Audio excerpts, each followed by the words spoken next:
ध्यान रखे हुए किसी भी दोषी को कल को छोड़ा नहीं जाएगा। 6-7 लोगों की गिरफ्तारी हो चुकी है। ध्यान रखे हुए किसी भी दोषी को कल को छोड़ा नहीं जाएगा। 6-7 लोगों की गिरफ्तारी हो चुकी है। सुना आपने, मुख्यमंत्री साहब ने भिवानी हत्याकांड को लेकर क्या अजीबोगरीब दावा कर रहे हैं।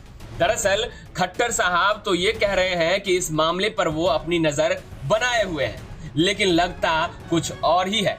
एक बार आप खट्टर साहब की पूरी बाइट सुन लीजिए जो उन्होंने पंचकुला में मीडिया को दी है। सर, भिवानी में जो राजस्थान से हत्याकांड हुआ है इसको लेकर हालांकि गिरफ्तारी भी हो चुकी है, और इस केस में क्या किया जा रहा है और किस तरह से सारे मामले देखिए, सारे पुलिस की भूमिका पर भी सवाल सारे मामले पर पूरा ध्यान बना हुआ है। और चूंकि ये केस राजस्थान का है, राजस्थान पुलिस के साथ हरियाणा पुलिस पूरा कोऑर्डिनेट करके और उस सारे विषय पर ध्यान रखे हुए किसी भी दोषी को कल को छोड़ा नहीं जाएगा।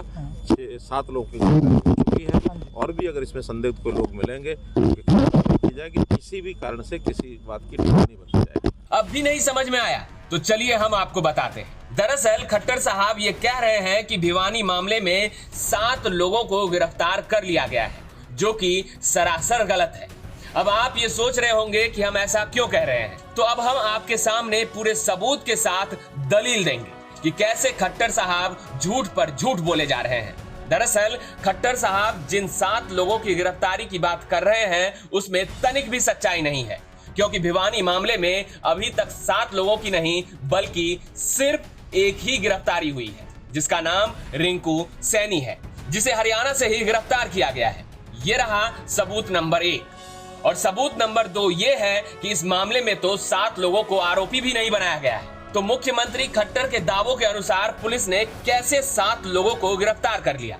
एफआईआर में 7 लोगों को नहीं बल्कि सिर्फ 5 लोगों को ही आरोपी बनाया गया है।